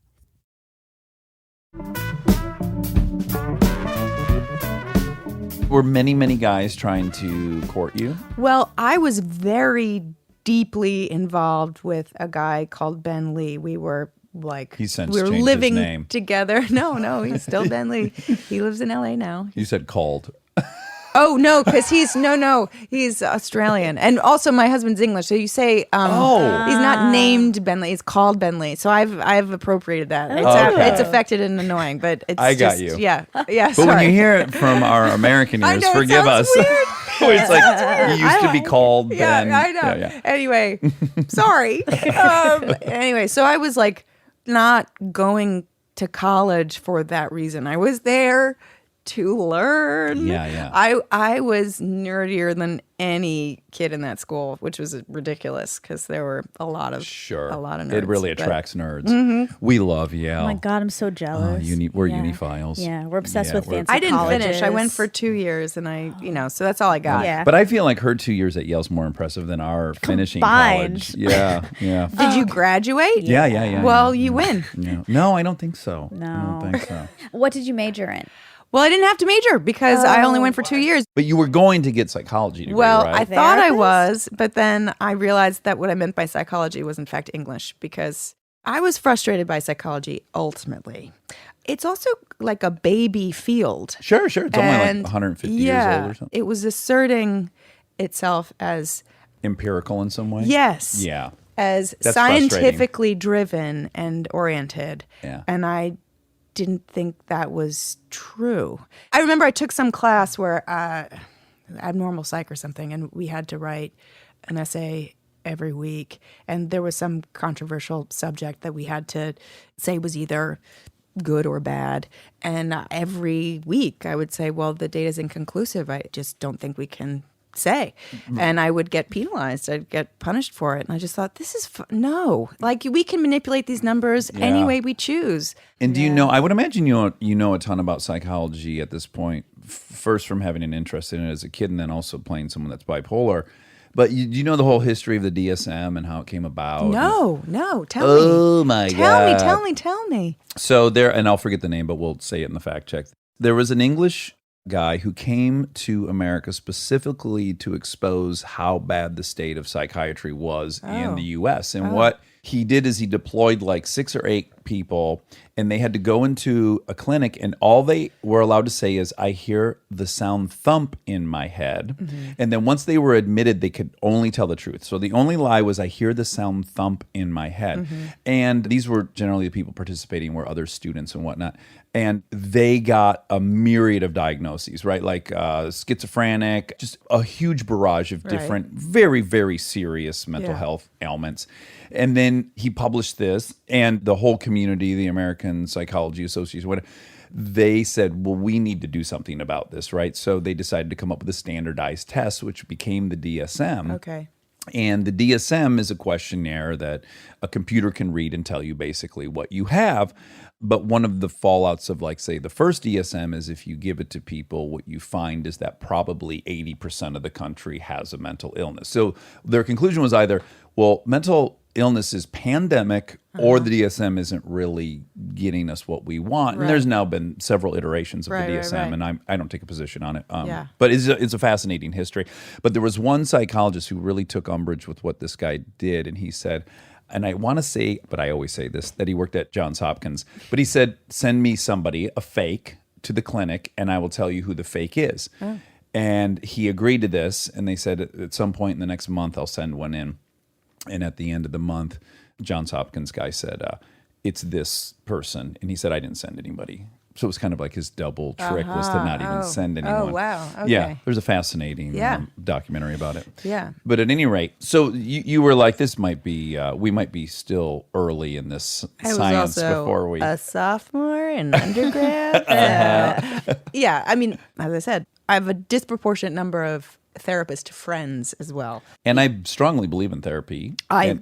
I love the therapy. Yeah. I love it. You started young, yeah? Yes. Yeah, what age? 6. 6. Oh, 6. I am a New Yorker, so Right, it's kind of a when there was a birthright, yeah. problem, we went to therapy. I saw ghosts, and I think I was developing sort of OCD patterns. But there was a gargoyle who lived on our pipes in our loft and would make me do things like maintain a contorted position for 20 minutes at a time. And I couldn't take a shower alone because demons were coming out of the shower head, and it got pretty extreme. That's a lot to juggle Yeah. at that age. And so my mom took me to Gideon, and he kind of helped me work through that. Okay, so what's really interesting is when Monica suggested that you had maybe been drawn to acting because you wanted a thing of your own, I was wondering if you were drawn to acting because you have total control. See, I don't know. I think that it doesn't come from a pathology. You know, I don't think it comes from like meeting a need that should have been met in life and that wasn't being met or something.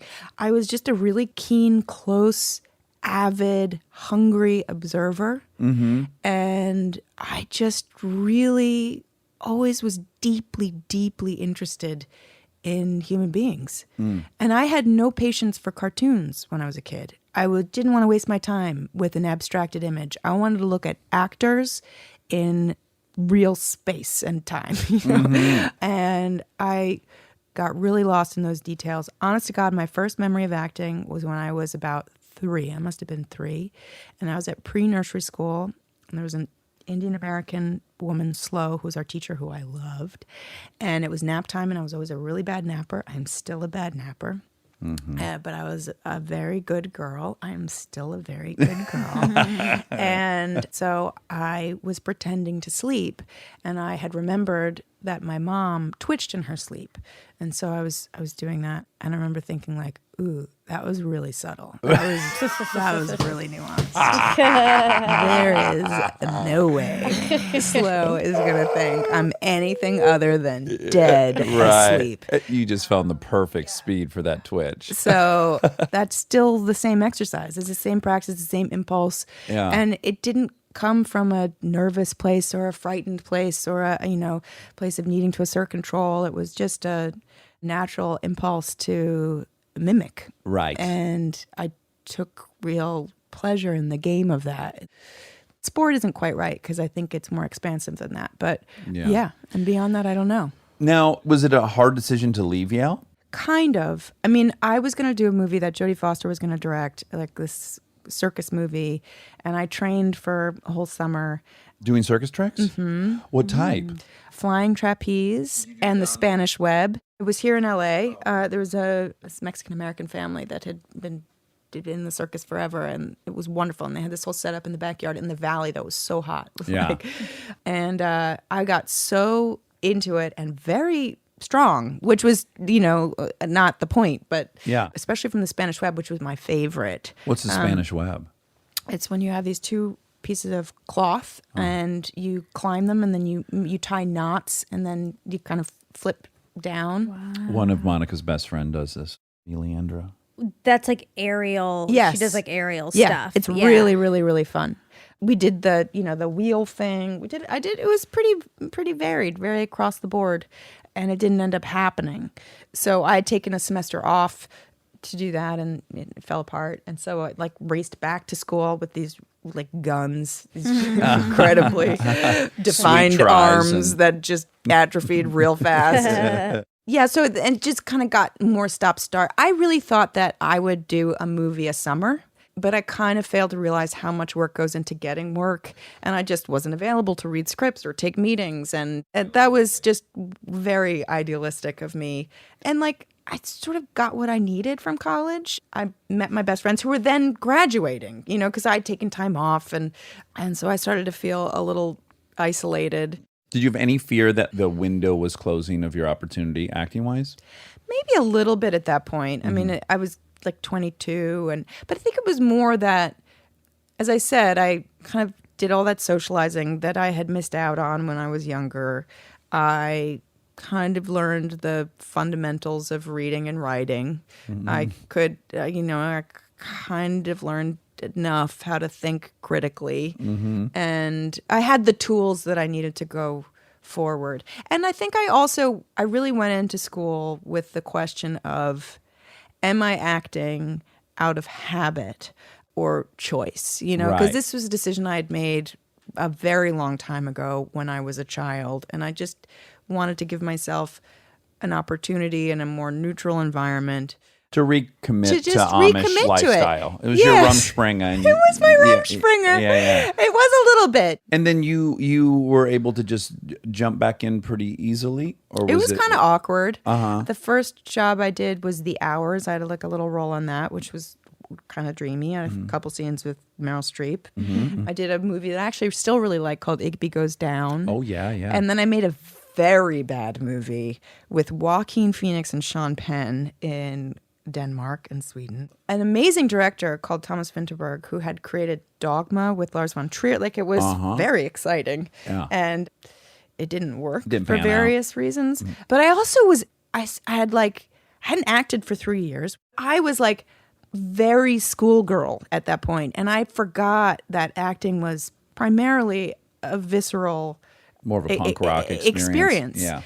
And yes, you have to understand the story you're telling, and it does involve some analysis, but that's not the critical force at play. Yeah. And so I had to remember that. Yeah. And I had lost a lot of my confidence, which I had just had in abundance when I was a kid. Right. And I don't even know why to the extent that I did, but I became self-conscious for the first time ever as an actor, which was weird.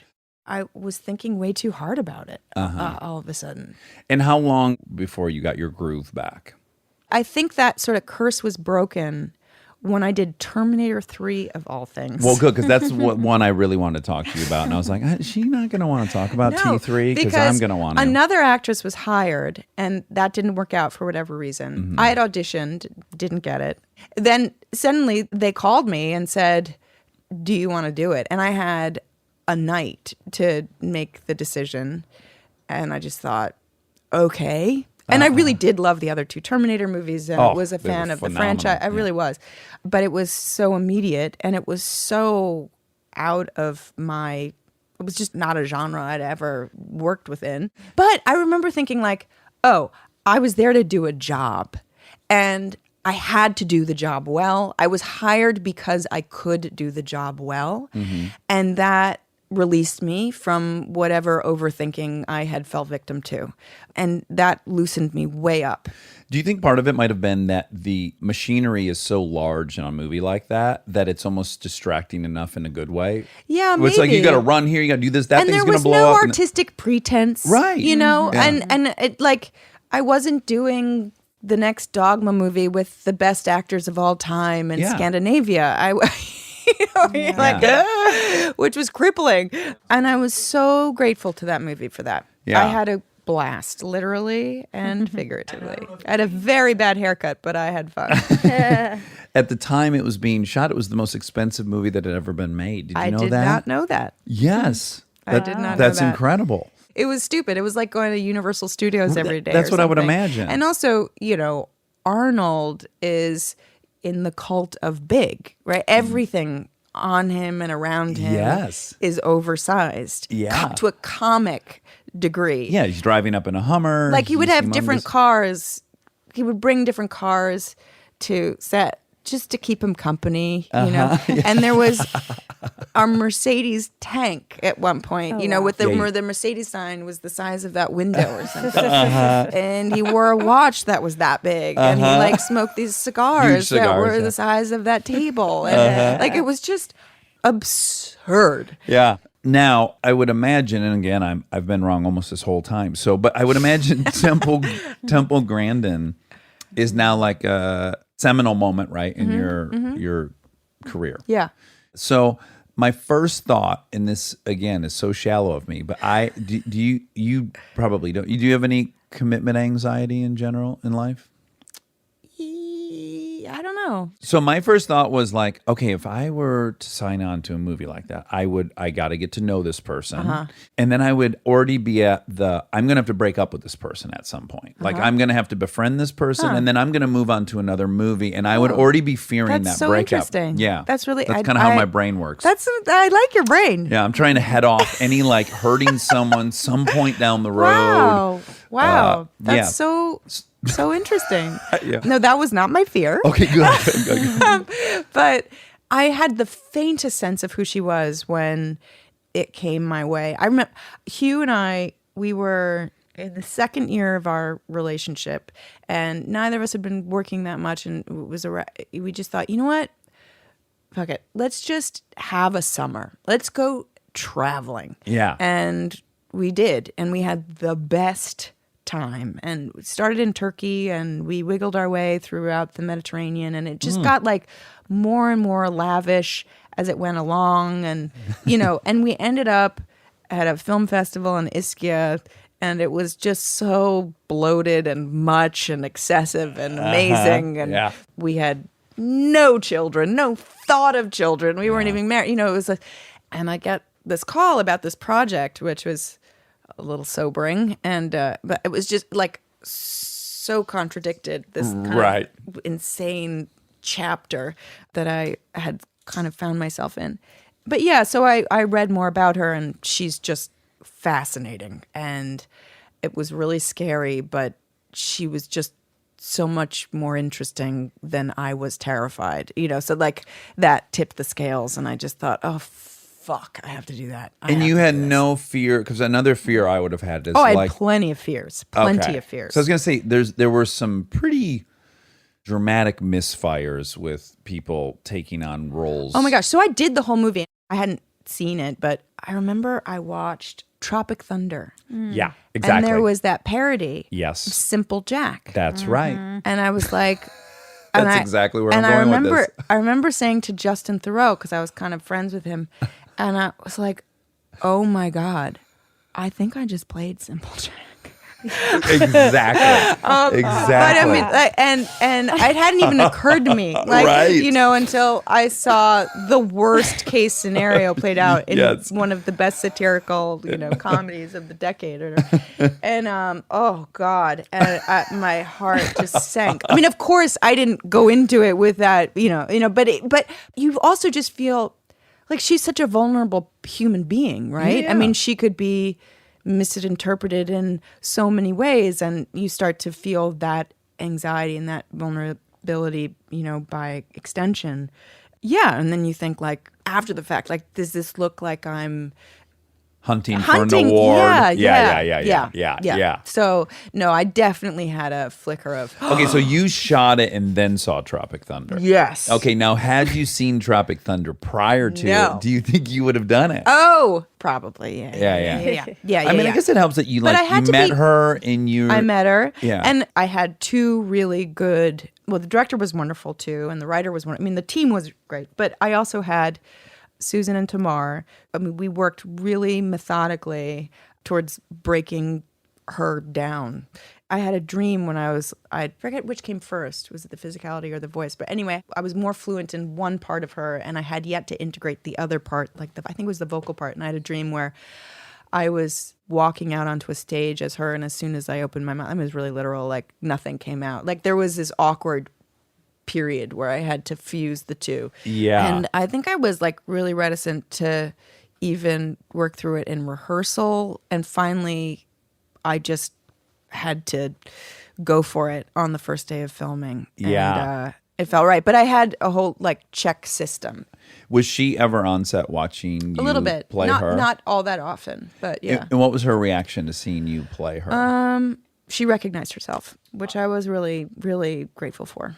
And that was also very motivating, right? Like, don't fuck this up. Like, like the consequences would be pretty grave.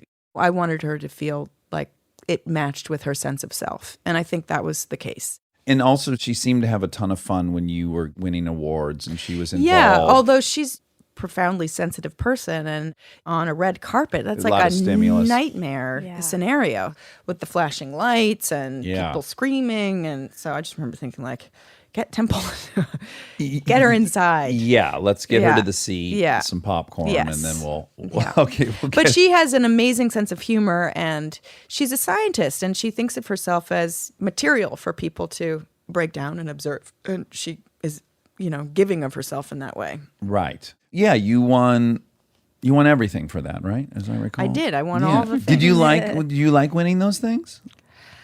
I did. There was like a period where I won all the things for Temple, and then I won a lot of things for Homeland, which came pretty close after that. So it was like, oh my God, this again, which was very nice. But the gift of that is that you learn that it doesn't really matter, right? Well, you still have to brush your teeth the next morning. Yeah, but those things are super confusing, those award showy things. They are validating, and it feels really good to be celebrated by your community. But they're also this funny construct, and you're made to feel like an athlete or something. This is not why we are here doing this thing. Right. And there's so many of them now, right? Yeah. They had so many babies. My these award wife's shows. currently at one. Right. Yeah. And I don't know. It's just a whole other industry now. Yeah. And when I started, like, we didn't have stylists. You pretty much did your own hair and makeup. Uh-huh. Like, it's Put on your best blouse and yes. hit the runway. You go to Nordstrom and You go to the Gap. yeah, You get spend all your earnings. your dream Gap outfit. the cool lots. And You buy I the don't know. merino wool I don't mean to sweater. sound like a ingrate or anything, or No, like but I a would cranky imagine- old lady or something. No. I would just imagine like that you love being, as you said, recognized for the work you did, and then that's validating. But then now there's this whole machinery of it that is going out, talking, doing interviews, being on a stage. There's like the publicity machine of the whole experience. Which I've never been that naturally gifted at. But I had to say, at that point, I had my partner Hugh, and so to move through all of that with him was a massive gift. Is it easy for Hugh to be married to an actor who has pretty limitless opportunities? I don't know how limitless they are. Well, they're pretty, I think maybe sometimes. Here's an example. You got to go do Homeland wherever you got to do it. In my own life, there's been movies where, well, she can make this much, or we can stay here and I can make this much. So there's just a very clean cut, clear Right. financial yes or no, which Yeah. is like, well, it would make more sense for this family to go to Atlanta and watch her work than to Right. stay here and watch me work. Right. I think we were really lucky in that Hugh did 2 really great series while I did Homeland, and that Right. worked out pretty well because, he did Hannibal for 3 years, and I did a show called The Path. So, we would really take turns. My hiatus was his, work Yeah. schedule. So we both were feeling creatively satisfied. And really, we're not such actorly actors. That sounds a little silly to put it that way, but those identities really aren't at the fore Right. when we're together. We both love it. We both take it really seriously, I guess. I mean, enough. We care deeply about it. We've committed our lives to it to a certain extent, but our friends are not necessarily in the business. Yeah. I think sometimes my being American and his being English is more of a thing that we kind of bump up against, Sure. or kind of go, oh, wow, right. Well, again, another fear of mine is I find the English accent so charming. And then also I go would I wake up at year 3? Because when you fall in love You with someone, stop hearing it. you do. It just becomes Hugh. It stops being English. Oh, And it's okay. really funny when other people, he's very handsome, Yeah, and yeah. he has a fancy version of English accent even. Oh, wow. But it's embarrassing how much we are willing to concede to that kind of human. Oh. He can get away with anything. Oh, yeah. And it's kind of it's tempting to exploit. Sure. But we're really pathetic. It has a big power over us. But I remember that when I see him outside of the context of our relationship, and I see him in the world just melting all the human butter. Yeah. I'm like, ay, ay, ay. Although, Oy to the bay. 13 years into a relationship, my wife can shut a cupboard. And in my mind, I'm like, could she have possibly shut that cupboard more annoyingly? Like, did she like workshop it when I was out of the room and then thought, oh, I'll really fuck with him while he's watching that thing? Aww. So I just imagine hearing like aluminium when I'm in that state of mind and being like, oh, just cut the fucking shit. You live here. It's fucking aluminum. Like, that's where I go to in my head. He It's said like something the other day that both was like, ding, you know, it was just really not what he was supposed to say. Sending his labs to the laboratory or something. I forget what it was. And he actually asked that question. He was like, how annoying is it to you that I am this weird English guy? But I feel really bad because, you know, our kids are American. Right? Yeah. That would be weird for me to have like English sons. That's got to be hard. Yeah. I feel for him almost daily. Yeah. So have you given thought to what's after Homeland? Do you need like a 4-year break? Are you going to return to Yale? Or are we going to get that finally get that psychology certificate? Degree? They may have made it way more empirical since you were last there. I'm sure they have. Yeah, they're doing brain imaging now. It was all psychology's fault. Let's be clear. Yeah, the whole field failed you. Failed me. Yeah. It was all wrong. Because you've been on that show for 9 years, right? For 8. But yes, like actually in total, it's more like a decade. I feel like I'm supposed to know what I'm supposed to do next. Mm-hmm. Right. But I am still so immersed in it. I haven't surfaced yet. Like, I don't feel emancipated enough to sort of say, yeah, that's what I should do. I have no idea. But it's going to be awkward. It's going to be a little uncomfortable, which actually I'm kind of looking forward to. I mean, I'm not. It makes me want to vomit, but I should be scared again. It's hard not to work. It is. I feel like I'm in free fall a little bit. Right. I've had this alternate self that has helped define me, actually. And now she's gone. So it's disorienting. You kind of already said it, but I just want to make sure I'm sure about it, which is you had friends visit and you were able to do it, you know, year 6 or 7 or whatever that was. And I do remember, because I had never been on a series and my wife had been on a series, and I came home like season 2 and I was like, I think I suck this year at this. And she's like, why? And I'm like, I just feel like I'm not trying or something. And she's like, no, that's TV. That's the beauty of it. It just keeps getting easier and easier and easier. Like you just, all of a sudden it's just you. Oh, it's the greatest. I love that because you've already lived your backstory. You don't have to like make it up. You're not cheating.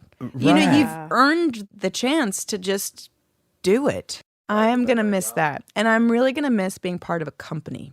Do you think, because you said earlier that you're a relationship person, this is a relationship, a 10-year long one. Yeah. So that's heartbreaking a little bit. And I've never had a shot at monogamy as an actor before. That's a luxury that we're not typically afforded. Yeah. It is kind of amazing that you get to cycle through so many different realities and communities and selves. That is a joy. But there's also something like deeply grounding about working with a group of people who you have such a strong rapport with and a deep history with and a resilient trust with. I mean, it's something that we do need, right? The show definitely provided that for me, and I'm sad to have to leave that. Yeah. I don't know if I'll ever do another run that long. Right. And the quality of the material and the people who were involved, it was just really, really excellent, you know? Yeah. And I was so spoiled. Like, and I never actually took that for granted, I have to say. I think I was old enough to know that it was special. But yeah, that was cool. And I would imagine over the years that people who have bipolar have reached out to you. I have to imagine. They have. They're very, I mean, look, we took a lot of liberties. We had to. It's TV. It's TV, and she's doing way too well. So I was always quite nervous about her condition being used When it was convenient. for the plot's sake, and I didn't want it to be, you know, just a gimmick. I don't think it was ultimately, but there's always a risk of that when you're telling us a yarn of this kind. Yeah. But I do think that we tried to be as responsible as we could within, the barriers of the format, of the medium.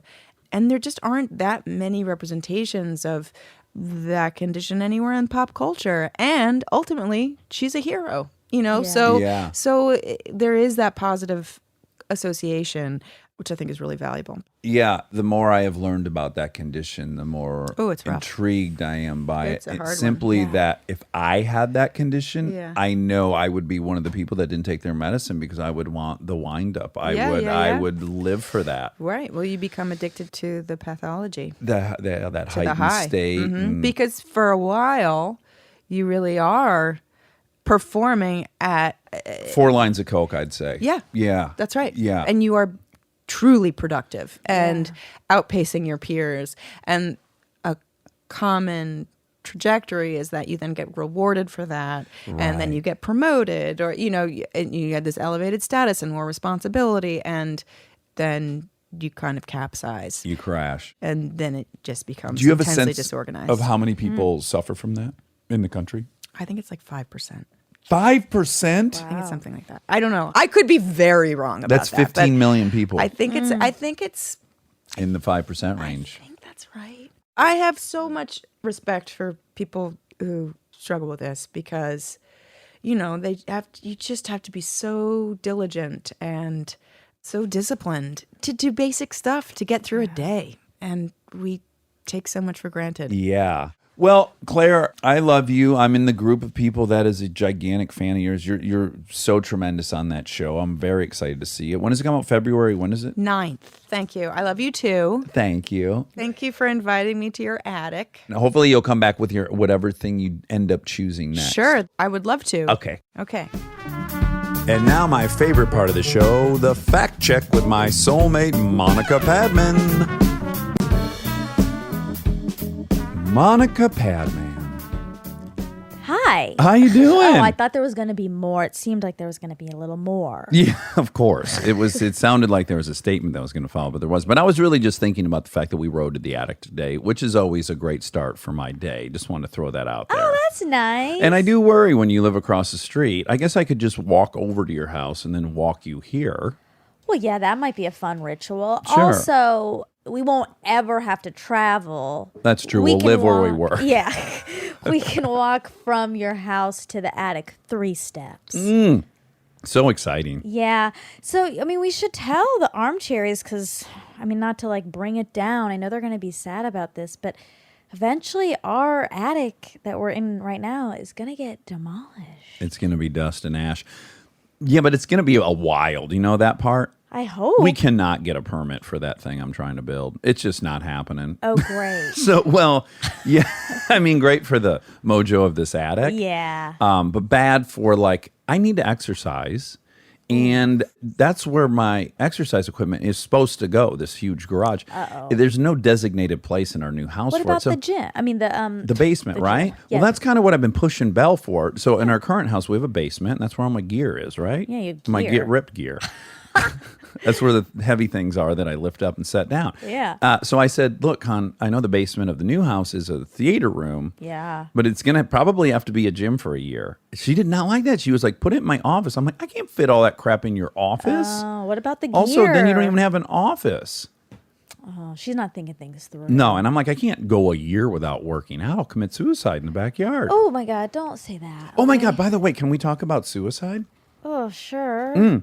I No, this is hate going to that be a topic. weirdly encouraging take on suicide. Oh goodness. Okay. For real. Okay. As I get deeper into Gladwell's book, I want you to read it so bad. I will. This motherfucker.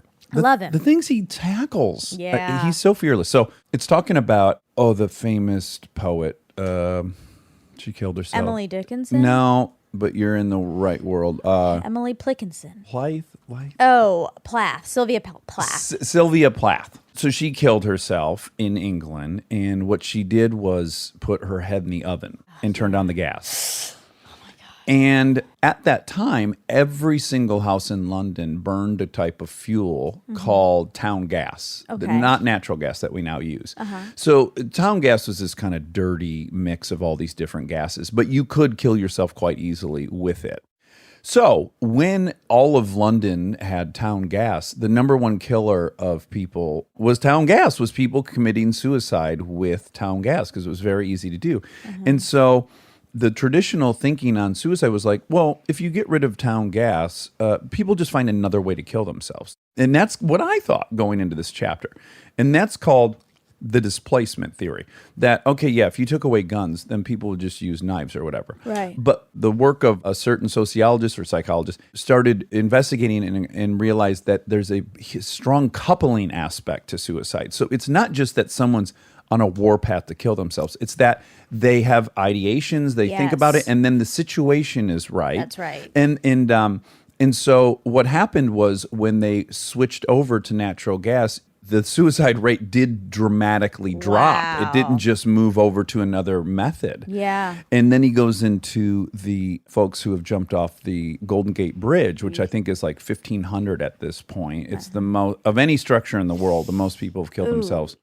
And there's always been these movements to put up barriers so people couldn't do it. But then the argument was, well, no, they'll just jump off something else. We're going to spend all these millions on these barriers, and they're just going to jump off something else. So why not put it into healthcare or something, or some prevention, which, again, I would have probably bought into that theory. Right.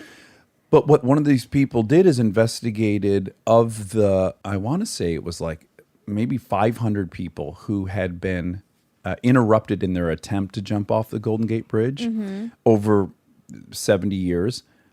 A person went and interviewed all those people that had been interrupted, and only 25 of the 500 had ended up killing themselves. Wow. Yes. Isn't that so my God. interesting? Suicide is one of the hardest topics for me. I get very anxious during that kind of conversation. Yeah. You know, I used to have, when I had a really bad anxiety, I used to feel like I was not suicidal, but I felt like all of a sudden I was going to snap into. I was just going to look down and I will have done it. Like it will have happened to me. Yeah. Which is not what happens. But, Right. But I was, so I had a lot of anxiety around suicide. Yeah. But I think that's really profound. And sorry, I mean, not to be political, but this. Well, 20,000 people a year kill themselves with a handgun in the U.S. Now, look, I'm a gun owner. I just want to be dead honest about that. I own guns. I also, if there was a button on the wall I could push and there's no guns in America, I would push that button in 1 second. Yeah. So I have a very complicated relationship with it. I don't like them enough that I would want one kid in a school getting shot over my loving of them. Yeah. Again, I know it's much deeper than that for people, and it's a constitutional right and all this stuff. So I'm not even going to get into the weeds on that. I'm only going to say the data he gave is that it would appear that it would cut at least 10,000 deaths off a year off, because this coupling mechanism is so strong. It's amazing. That's why I'm so drawn to everything he writes, because almost every chapter I enter with the exact mindset that most people have, and then it's like some opposite way of thinking about it that's substantiated with data. I love having my opinion changed. It's so fun. It's so rare. Not for you, in general in life. It's hard for people to do that. Yeah, but I'm giving you a compliment. Oh, thank you. But I find it very euphoria inducing. Yeah. Like as I was driving home from work yesterday listening to it, and I was just like all a you titter. felt like a little baby? A little baby boy in a toilet bowl of stew. Should we tell people that we think we might be having a baby? Oh, sure. I don't want to start the rumor mill, but I used Monica's toilet at her new house, which is a non-functioning house. And what I did is I flushed the toilet, and it flushed properly. And I was like, oh, the water's still on. Great. Yeah. Then I whizzed. Yeah. Okay? Yeah. Then I hit the flusher again. Oopsies. No water in there. No. So then I came to you and I was like, I've peed in your commode, and I'm going to have to bring over a 5-gallon bucket of water and flush this thing. Yes. And you're like, yeah, we'll get to it. Yeah. And then you were there like a couple days after. Yeah. And you were going to pee your pants. Yeah. And so you peed on top of my I did. I didn't want to put pee in another toilet because that would just be multiple things we'd have to figure out. So I peed on top of your pee, and it's all still there. This was weeks ago. Oh, Jesus. And I'm so embarrassed for us. And we think that maybe the mixture of the pee, a life will grow out we of don't that. know. We just don't know. Maybe Malcolm Gladwell could weigh in on how many broth babies there have been. Historically, how many broth babies there are. I think this would be so exciting, though, if we went over there and took. Well, we went over there with the 5-gallon water bucket, and then we heard, Mama, Dad, Dad. And there was a little yellow baby down there. No. I would really love it. I Me would too. take care of it. Of course we would. Our little urine baby. Yeah. It would probably need to like live in that toilet. It might need to live in that toilet. You're right. And it would be jaundice. So Well, for sure. okay. Extremely jaundice. Okay. Anywho, okay, Claire. Claire. So the TV movie that Kristen was Oh, in. yes. We got the name of it. Yeah, I got the name of it. The TV movie that Kristen was in with Claire was called Polish Wedding.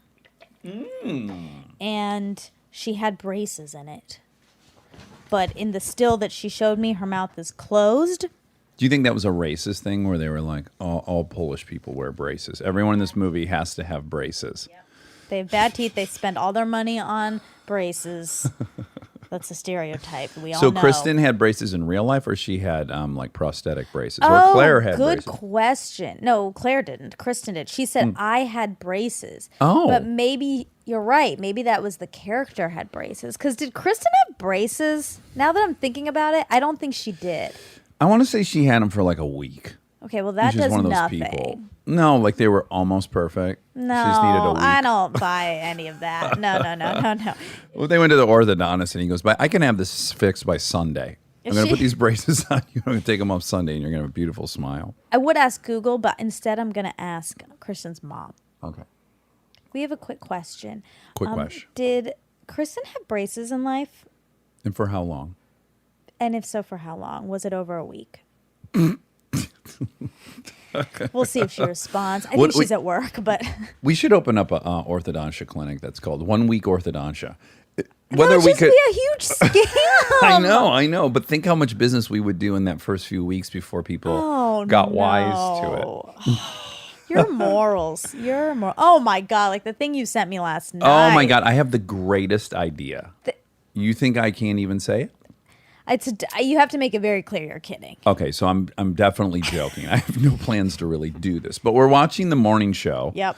And it's loosely. I'm guessing it's loosely based on Matt Lauer. Correct. Maybe they haven't said that explicitly, but I would say yes. Okay, so it appears to be kind of based on Matt Lauer, and of all of his indiscretions, there's no arguing the guy was incredibly good at that job. Right? Yeah.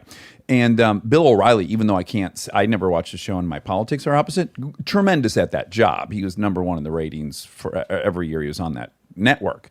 So anyways, I was starting about launching a network called Canceled Network or Canceled TV. And it's just all these guys that have been canceled. And, I think people in public would be like, I hate that person. But then at home, they would probably watch it because they would think no one's looking at them. It was really an exploration of the difference between your public and private life. Sure. And that's a joke. That's a big big joke. But yeah. But I do think it would be very successful. No. I'm not saying I want it to be successful. I think it would be very successful. I really don't. You don't? No, I don't. I mean, I think they'd have a percentage of people who would like it. But do I think it'd be popular? No. And then you came over the top, really, because I was saying Lauer and Bill O'Reilly, which I don't think either was accused ever of forcing anyone against their will. Rampant abuses of power, but I don't think there's any rape allegations, right? But then you came over the top and said you could have Weinstein do like a movie of the week too. It'd probably be good. I know. I said Weinstein. Yeah. But that one, he's a. Well, I had a feeling. So actually, that's why I said it. I was wondering what you were going to say. You didn't respond to me for the rest of the night. Oh no. But I was caught up in the show you've told me to watch. But I wondered what your response was going to be because I thought maybe you were going to say something like that, like that's not the same thing. But it's close to the same. It's the same thing. You're right. You're right. It is. It is. You're right. It's the same thing, and there's a gradient. Yeah, there is, but it I doesn't always matter? say, I know, because I'm always saying that, and Yeah. the more I'm like watching some of this, actually, I finished the morning show last night. Okay. And Steve Carell, God, I love Your him undies were really so much. in a mess. That's what Mom said about you last night. She said, "Oh my God, Monica had to change her pants 5 times over how good Steve Carell was." Yeah. Everyone's jealous of Steve Carell because I talk about him all the time. He's the new Gene Cordell. Yeah, but anyway, Steve Carell's so good. But I'm watching this whole thing, and I'm just like, yeah, it's horrible. These abuses of power and the chain of power. Yeah. And it's really bad. And sure, so technically he didn't rape anyone. I'm only drawing a distinction between consensual sex and non-consensual I sex. know, but I think the line is a little more blurry than People have traditionally given it credit. Yeah. I think you're probably right. Yeah. Yeah. I'm seeing this because I'm listening to Catch and Kill, Ronan's podcast, which is really good, and I'm reading his book as well, which is also really, really good. And yeah, when you start hearing the accounts from a lot of the people, like Rose McGowan's account, all of this, like, she's being touched out of nowhere, right? And so it's just like you're catching up. Your brain is trying to catch up to what's going on, and then it's evaluating all the ramifications, career and or otherwise. And so by the time you could even launch maybe a game plan, you're pretty deep into an assault. Yeah, exactly. And so I definitely underestimate how much of what could have appeared to look like consent Exactly. it isn't. Exactly. Which is another great chapter of Malcolm's book. Oh, is really? the complexities of consent. He's like, number one of the biggest challenges is how can you even educate people in college about consent when there's no consensus on what consent is? Is it nodding yes? Is it removing your own clothes? Like, he starts polling all these people on what thing constitutes consent, and there's just no consensus around that. Yeah. So it's like you don't even really know what marching orders to give everyone. It's true. It's such a complicated topic. Oh, yeah. Oof. Oof, Okay. P baby, P baby, P baby. What are we going to name our P baby? Consent? I think we should name him or her P baby. Are Might, you hungry, P baby? She might not like that. Well, she won't know that. Because her She'll ears assume won't every work because well, they'll be clogged. likely not, but also she'll just assume that everyone was born in a toilet. Oh, that's nice for her. Yeah. Although a pee baby, could have both parts. Oh. Maybe. Ooh. Which would be cute. Yeah. A little dinger and a little doo-doo. A little dee-dee and a little doo-doo. A hermaphrodite? Yeah, hermaphrodite. I learned in anthro, there's really only been, I think, 1 or 2 in history. Really? Yeah, because part of the definition is that both sex organs have to function. So quite often, like, you'll see, there's all kinds of things that could happen in the womb during the development where something was interrupted, but then it came back online. So you can have women with a vagina that appears almost to have like a penis on top where the clitoris is, but it's not really, but it, there's been some cases that were filed as hermaphrodite, but they're not. They don't have functioning sex organs. This says there's approximately 700 worldwide. I don't believe that. Characterized by the presence of both ovarian and testicular tissues. Tissues. Or one or both gonads. Okay, but all right. So I think at least in my anthro class, they had to be functioning, not just present. Yeah, they call this true hermaphroditism. Okay. All right. Well, look at this. 700. I just claimed I love being my mind changed. So thank you, Rob. It doesn't feel as fun when you do it as when Sorry. Malcolm. I'll put some music underneath it. So. Please. So she said, Claire, now we're talking about? back to Claire, not P baby. Okay. Okay, back to Claire. So Soho, at some point, you were required to be an artist. Oh, yeah. I didn't want to make her eat up her time explaining the history of that to me, but I was like, I didn't know that. Did I you know. that? I had no idea. It says the artist in residence zoning law was passed in 1971 to allow for the conversion of 200 commercial lofts to residential use on the condition that each loft contained a certified artist. Soho and NoHo were essentially zoned for, quote, joint living working spaces so that these properties would be off limits to any non-certified artists. For years, the law was widely ignored as agencies like the Department of Buildings concentrated their efforts on matters more pressing than carving out affordable spaces for artists to live.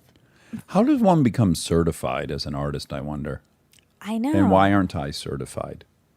Should we Good explore question. this? Yeah, we should figure out the process. 'Cause I want to get some dirt cheap square footage in Manhattan. Yeah, in Soho. Soho's awesome. Yeah. If I was living in New York, I'd probably want to live there. You would? I'd live in the West Village. Or the West Village. Yeah, Yeah, it's hard to pick. One or the other. All the good burgers are over there in the West Village. I'm hungry. Corner Bistro. No, but Emily's is in Brooklyn, Yeah, yeah. Well, there's an Emily's in the West Village. in the West Village. But it's not our It's burger. not our Emily's. It's not. It's beautiful. It's the same beautiful. Emily's, and all the burgers are a little bit different in each location. So ours was Brooklyn. So good. We'll eat there again. Maybe we'll bring our pea baby there. Oh. Traveling with her is going to be hard, I will say. Is Kristen going to okay? be her grandma or her mom?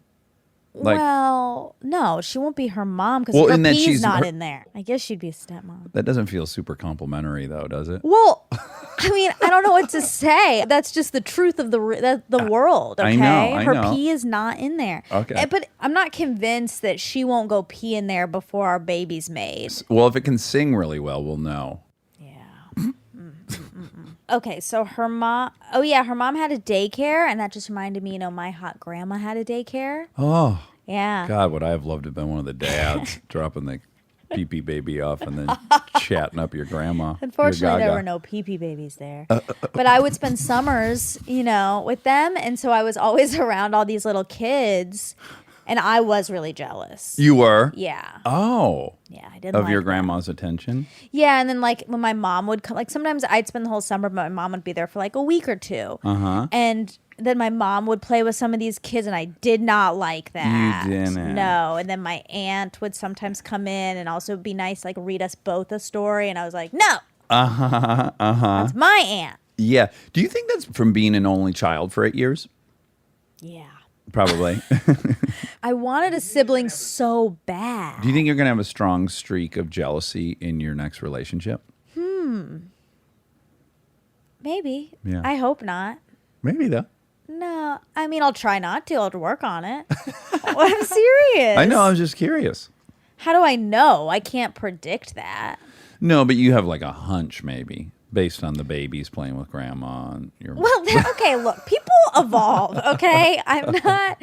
I do just think though, when you're born second, you're just your whole worldview is you got to share mom Sure. with this kid. It's just you're forced to practice sharing. Yeah. Yeah, in defining love, not including exclusivity. Exactly. That's true. That's it's true. it's no one's fault if you're born. I would say my brother is much more like you, just because he too had 5 years without me. Yeah, that's true. I mean, I guess if I feel safe by the person, I probably won't feel jealous. Right. But I probably didn't feel safe with my mom. Or Just your kidding. beautiful Gaga. I'm kidding. It's. I'm I kidding. feel like it's felt so off-brand safe. for your hot Gaga to have had a daycare. Oh, really? Yeah, Well, why? because I'm going to all the stereotypical Indian immigrant stuff. Oh. And I think engineering, medical, all Not these different for- things. no, Dairy Queen. No. Oy. No. I never think childcare. Not my grandma's age. Women were not doing that. Women were housewives. Right, or housewives. Yeah, she was a housewife, but then also ran a daycare. Oh, okay. Was it profitable? I don't know how much she charged. They made a good living though, right? They saved a bunch of money. And Oh, they were very frugal. They didn't spend any money. She made all my mom and sister's clothes. Uh-huh. But yeah, my grandfather was a professor, so yeah, they had money. Right. And then they gave me all of it. Yeah. Just kidding. Just Swindled kidding. it. Just kidding. Okay. So, oh yeah, so she was talking about the guy in My So-Called Life who was in a Noxema commercial. So Jared Leto, who is in the Noxema commercial, but he was actually in the commercial you liked with Rebecca Gayheart. He was her love interest. Oh my gosh. Yeah. I- Yep. I can't think of any accolade that would more prove that you are the most beautiful couple in the world than to have a Noxema campaign. I agree. Wow. I The know. skin of angels. Oh boy. Woo. Okay, was Titanic the biggest movie of all time when it came out? It set the record for highest domestic grossing movie ever from its debut in December 1997 to close in October 1998, making more than $650 million. Just domestically. Yeah. You said psychology is 150 years old. The late 19th century marked the start of psychology as a scientific enterprise. Psychology as a self-conscious field of experimental study began in 1879. Wow, I almost nailed it to the dot. Do you want to do exact math? It's 141 years. Wow. Great job. So it's 9 years off. Yeah. Really close. Hey, Google, what is 9 divided by 141? The answer is approximately 0.06383. 0. Yeah, so I was less than 1% off. By the way, there is nothing cuter than Google in your chair. It makes me smile so much every time I walk in. She has her own microphone, right? She is really cute. I feel like she's cuter than the P baby. Don't you think she's in love with that microphone because they look almost the same? Yeah. They're like clearly of the same species. Yeah, it's nice. Oh wow. Okay, the DSM history that you give. Yeah. I can't find anything on that, and then I checked with Wendy. And Mogul? She said a lot of stuff about the DSM, and you're right that it's like Controversy. correct, but she doesn't know anything about the thump. Although she was like, I kind of remember hearing something like that, and I said, I think you may have heard it on our show. Oh no. There's a I could bring it up on YouTube Bring it right up, now. yeah. Yeah. I've watched it 3 or 4 times. Englishman who tricked psychologists. Let me see if it pops up. If it doesn't pop up, I'm going to move on.